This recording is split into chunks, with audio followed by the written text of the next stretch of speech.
সুফিয়ান কিছুক্ষণ চুপচাপ থেকে নিস্তেজ ভঙ্গিতে নিরুত্তাপ গলায় বলল, এসব নিয়ে তুমি ভেবো না। স্বপ্নের অর্থ হয় না। ফারদিনা দৃষ্টি নিচু করে তাকিয়ে আছে। সুফিয়ান সিগারেট ফেলে দিল নদীর জলে। ঘাড় ঘুরিয়ে তাকালো ফারদিনার দিকে। আজ মিষ্টি রঙের শাড়ি পরেছে ফারদিনা। শাড়িতে ফারদিনার শরীরের আবেদনময়ী তন্বী শরীরের একটি বাঁক স্পষ্ট, যা সুফিয়ানকে আকৃষ্ট করল। কোমর পর্যন্ত লম্বা খোলা চুলে আজ যেন আফিমের নেশা ধরানো ঘ্রাণ।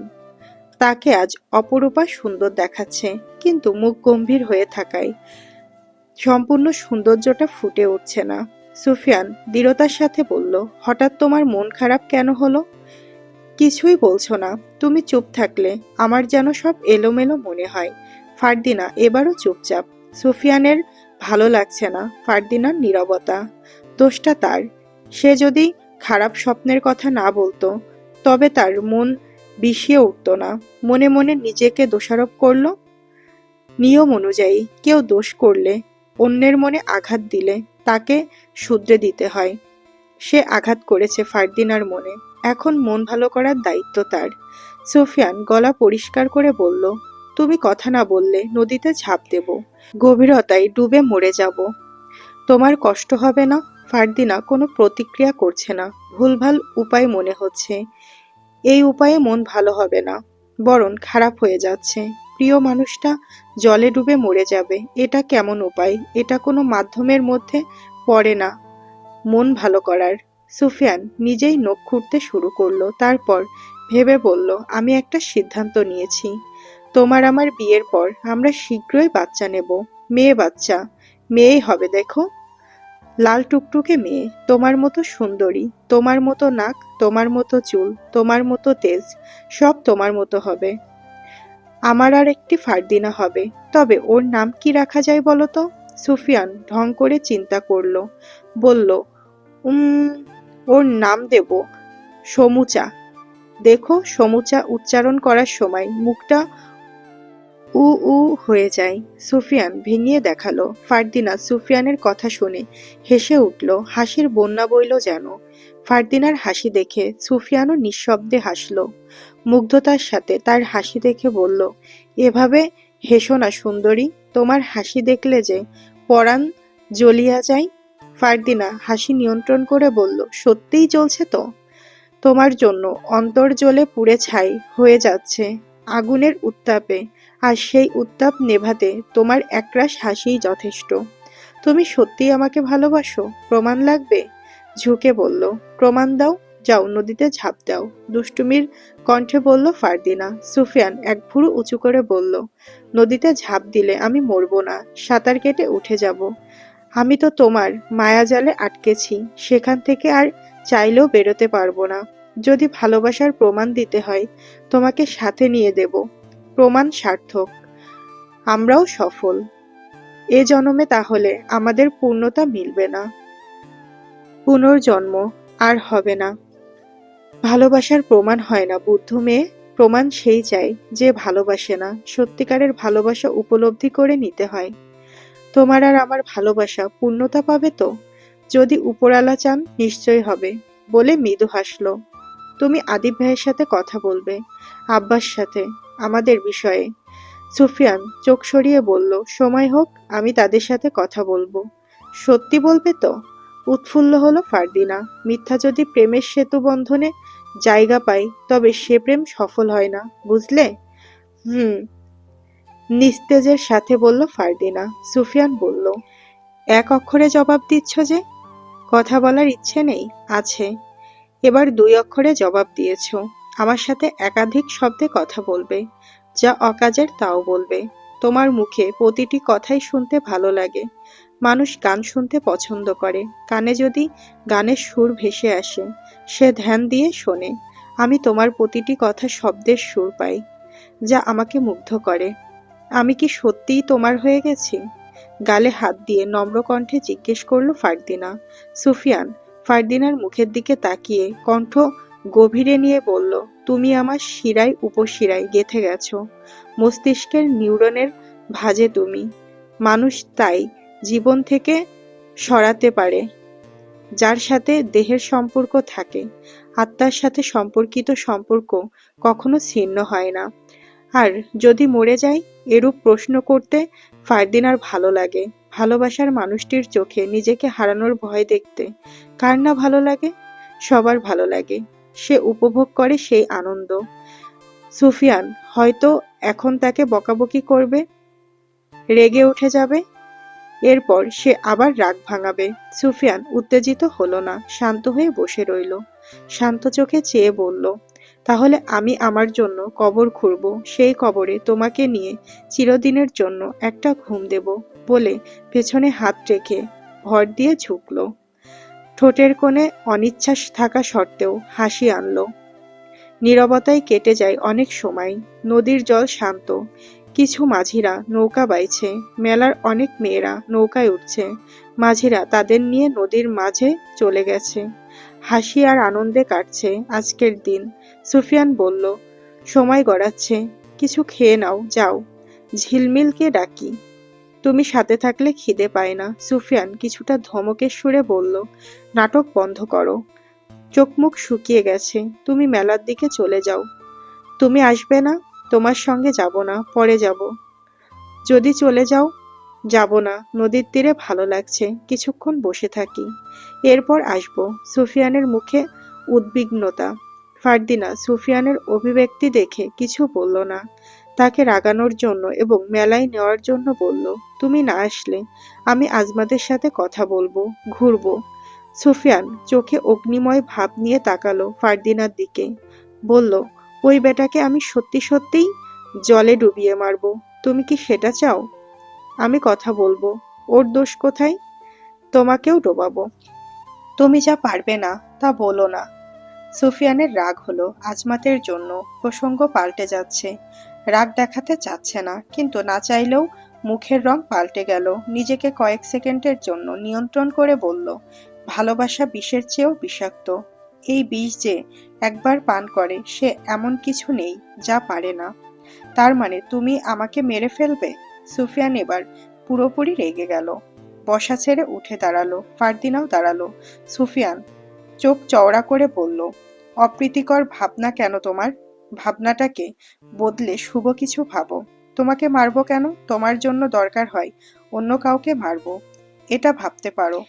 তা রেখে সবসময় উল্টোটা পারো। তুমি রেগে যাচ্ছ, আমি মেলার দিকে যাচ্ছি, রাগ কমলে এসো। ফারদিনা ঝিলমিলকে নিয়ে ধীরে ধীরে হাঁটতে হাঁটতে মেলার দিকে চলে যায়। ফারদিনা যেতে যেতে পেছন ঘুরে দেখলো কয়েকবার। সুফিয়ান দেখছে না তার দিকে, নদীর দিকে তাকিয়ে আছে। কিছুদূর গিয়ে আবার পেছন ঘুরলো অনেক আশা নিয়ে। এবার সুফিয়ানের সাথে চোখে চোখ পড়ল। ফারদিনা একরাশ হাসি দিয়ে চলে যায়। সুফিয়ান ফারদিনার যাওয়ার পানে দেখছে। যতক্ষণ না ফারদিনার ছায়া চোখের আড়াল হলো ততক্ষণ অবধি চেয়ে থাকলো। রাঙা ঘাস খাচ্ছে। সুফিয়ান ওর কাছে এসে গায়ে হাত বুলিয়ে বলল, বুঝেছিস রাঙা, মেয়ে মানুষকে বোঝা কঠিন বিষয়, আর আমারটাকে বোঝা আরো বড় কঠিন কাজ। যা বারণ করব ঘুরে ফিরে সেটাই করবে। ও জানে কোন কথায় আমি রাগ করব, কোন কথাটাই ওকে দুটো কথা শোনাবো। আর ও আমার বকাঝকা শোনার জন্যই আমাকে রাগায়, আমার রাগে আনন্দিত হয়। কিন্তু ও জানে না ওকে হারিয়ে ফেলার কথা শুনলে আমার ভেতরটা কেঁপে ওঠে। রাঙা হেস্যাধ্বনি তুলল লম্বা সুরে। ও যেন বলছে, তুমি ঠিক বলছো। সে বোঝে না। দিন ফুরিয়ে সন্ধ্যার প্রহরে মেলা অন্য মুখ নিয়েছে। চারপাশে মশাল লণ্ঠনের আলোয় উচ্ছ্বসিত হয়ে উঠেছে নতুনভাবে। ভাজা পিঠার গন্ধে চারপাশ মোমো করছে। নাগরদোলা থেকে ঘর ঘর জাতীয় শব্দ আসছে। তার সাথে নৌকায় লণ্ঠন জ্বালিয়ে দম্পতিরা নদীর ঢেউ উপভোগ করছে। রশিদ তালুকদার বেশ গম্ভীর মুখে বসে আছেন। গাম্ভীর্য এর ব্যাখ্যা তিনিও জানেন না। আজকাল হঠাৎ হঠাৎ যেন তার মন ওঠানামা করছে। এতক্ষণ বেশ আনন্দে ছিলেন। গ্রামের অনেক মানুষ এসে ভিড় জমিয়েছে, প্রশংসা করেছে, কেউ কেউ অভিযোগও করেছে। অভিযোগ নিয়ে তার মাথা ব্যথা নেই। প্রশংসা যতদিন থাকবে অভিযোগও থাকবে। অন্যের ভালোর জন্য যত করা হবে দিন শেষে কোনো না কোনো কারণে তাদের জন্যই ঠকে যেতে হবে। এটাই বিচিত্রময় দুনিয়া একটি অংশ যেন। মানুষের চাহিদা বেশি, যত পায় ততই চায়। দুনিয়াতে সবচেয়ে সুখী মানুষ কারা? যদি প্রশ্ন করা হয়, উত্তরে কি মিলবে? দুনিয়াতে সুখী সেই, যার চাহিদা কম, যে অল্পতে খুশি হয়। রশিদের কাছে এগোয় কুদ্দুস। এতক্ষণ পিঠা খাচ্ছিল, পিঠার ক্ষুদ্র একটা অংশ দাঁতে ঢুকে পড়েছে। আঙুলের সাহায্যে এনে পুনরায় খেয়ে ফেলল। রশিদ বলল, অসহ্য আজকাল তোর ভাবসাব, রাক্ষসের মতো হয়ে গেছে। আপনি কি চান আমি না খেয়ে থাকি? আমি অসুস্থ হলে আপনার সেবা কে করবে? ওই দাসীরা? তুই ভালো করেই জানিস আমার শরীরে কোনো নারীর স্পর্শ কোনোদিন লাগেনি, আর লাগাতেও চাই না। কুদ্দুস মাথা নিচু করে বলল, তাহলে আপনার 4 ছেলে আর মেয়ে আপনার নয়? রশিদ এবার ওর দিকে কটমট করে তাকালো, দাঁতে দাঁত চেপে বলল, আমি দুধকলা দিয়ে গাধা পুষেছি। ওটা সাপ হবে, গাধা না। কুদ্দুস বলল, মেরে তোর চামড়া তুলে ফেলবো। রশিদ আশেপাশে তাকালো। আদিব ওরা এবং অনুচারীরা সবাই নিজেদের মধ্যে আলাপ আলোচনায় ব্যস্ত। কুদ্দুস বলল, উত্তর পেলাম না, তারা আপনার সন্তান কিনা। আমার আগেও সন্দেহ হতো। আপনার মতো আপনার 3 ছেলে হয় নাই। আদিব ভাই একটু শান্ত। আর ফারদিনা? কথা শেষ করতেই রশিদ বলল, ওরা আমারই সন্তান। আমার স্ত্রী ব্যতীত অন্য নারী ছোঁয়া লাগেনি, আর লাগবেও না। এটাই বলতে চেয়েছি। বুঝেছিস? বুঝেছি। আমার 4 ছেলে আর মেয়ে আমার সন্তান। কার সন্তান? আপনিই তো বললেন আপনার। রশিদ ছড়ি মাটিতে ঠুকতে ঠুকতে বলল, আজকাল তুই অনেক কথা শিখেছিস, মুখে মুখেও কথা বলছিস। এত সাহস কোথা থেকে এলো? দেখে নেব। কথায় আছে, সঙ্গদোষে লোহা ভাসে। আপনার সাথে থাকতে থাকতে আমারও সাহস বেড়ে গেছে। রশিদ চুপচাপ। ওর সাথে কথা বললে মেজাজ বিগড়ে যাবে। মেলার মধ্যে মাথা গরম করা যাবে না। গলায় কাশি দিল। আশেপাশে অনেক মেয়েরা ঘোরাফেরা করছে। কণ্ঠ শীতল করে বলল, আশেপাশে কত মেয়েরা ঘুরছে, দেখ কাউকে পছন্দ হয় কিনা। আয় হায়, মাত্রই তো বললেন আপনার শরীরে অন্য মেয়েদের ছোঁয়া লাগতে দিবেন না, এখন মেয়ে দেখতে বলছেন? এই বয়সে বিয়ে করলে আপনার ছেলেরা ছিছি করবে। এখন তাদের বিয়ে করার বয়স।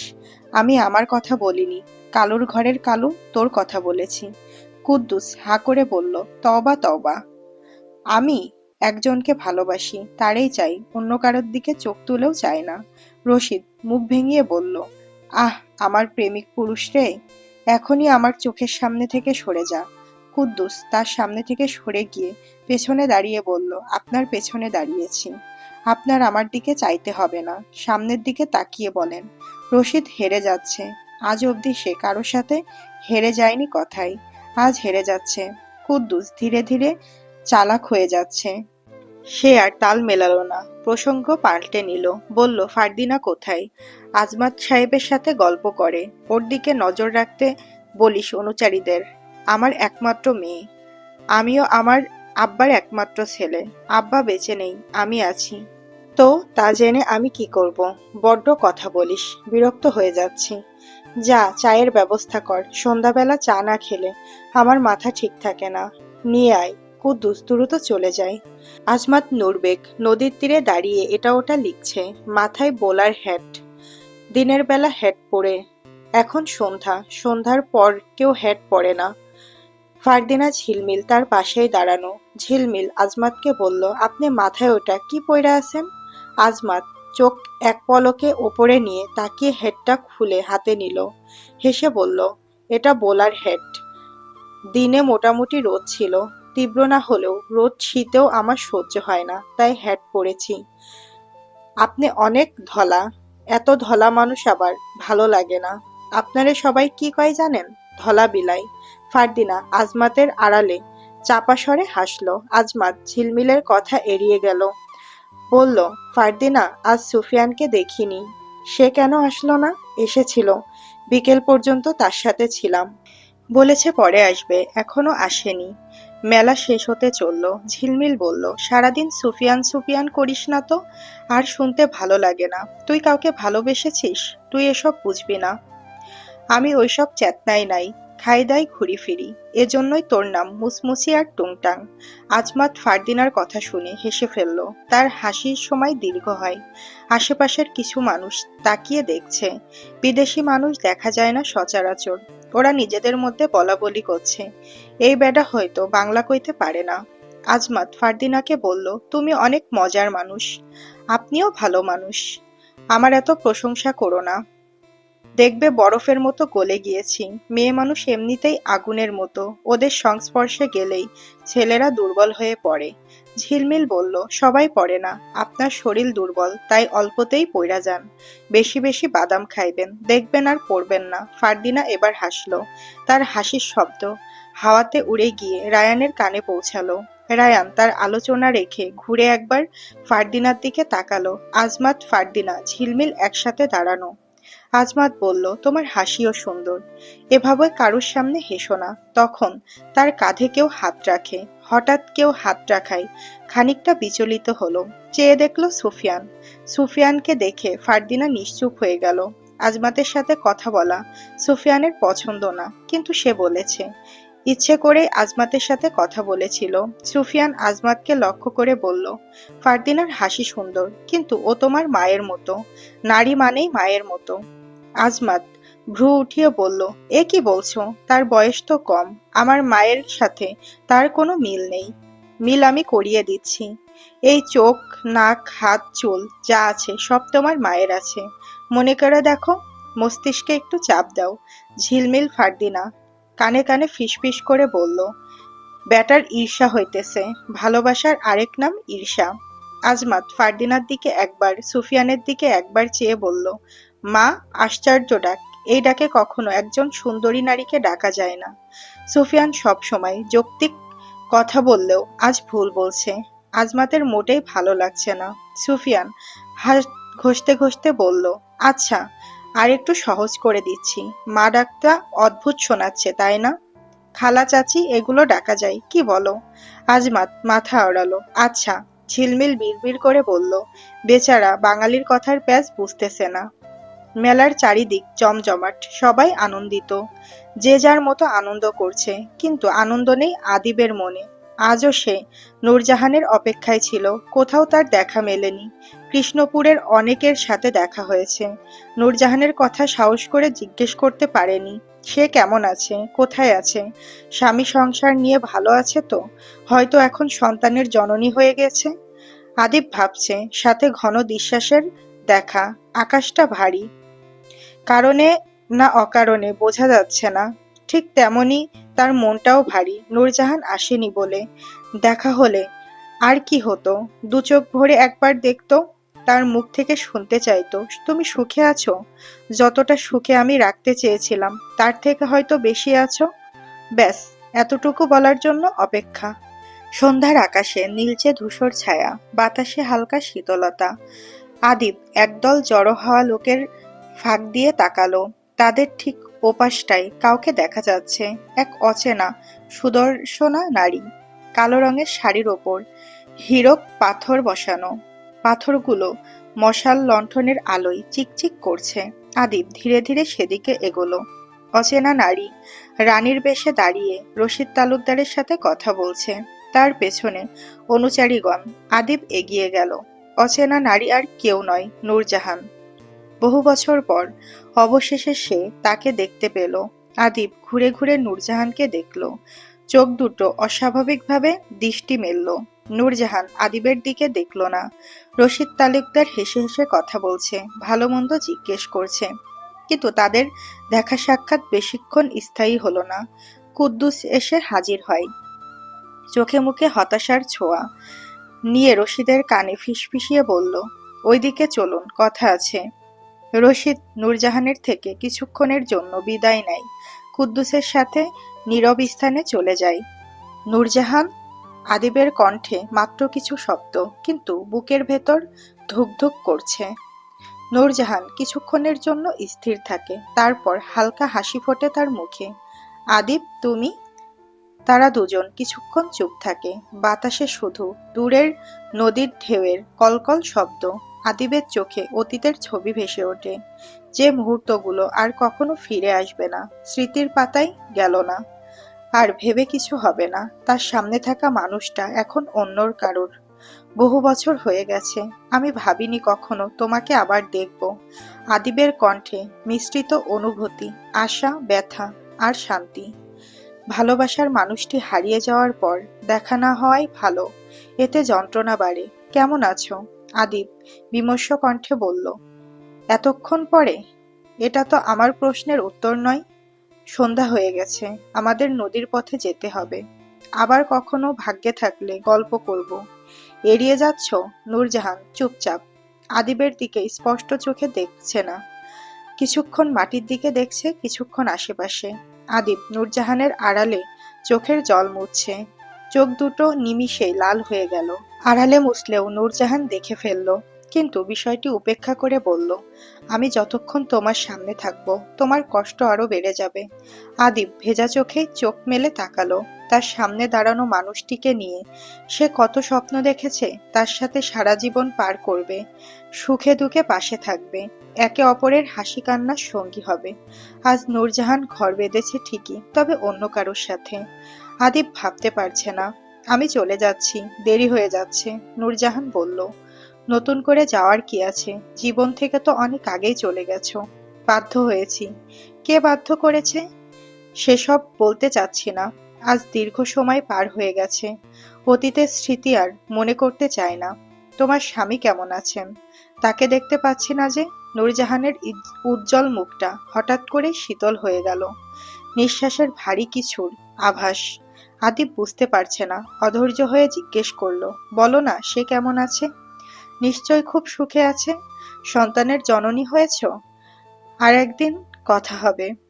আব্বা রাগ করবে। এমনিতেই অনেক দেরি হয়ে গেছে। কি লুকাচ্ছ? তোমার স্বামীর কথা বলতেই তোমার আচরণ বদলালো কেন?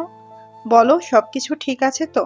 নূরজাহান ভাঙা কণ্ঠে বলল, একটা যুদ্ধে সে মারা গেছে। মারা গেছে? কিভাবে? আশ্চর্য মুখে জিজ্ঞেস করলো রশিদ।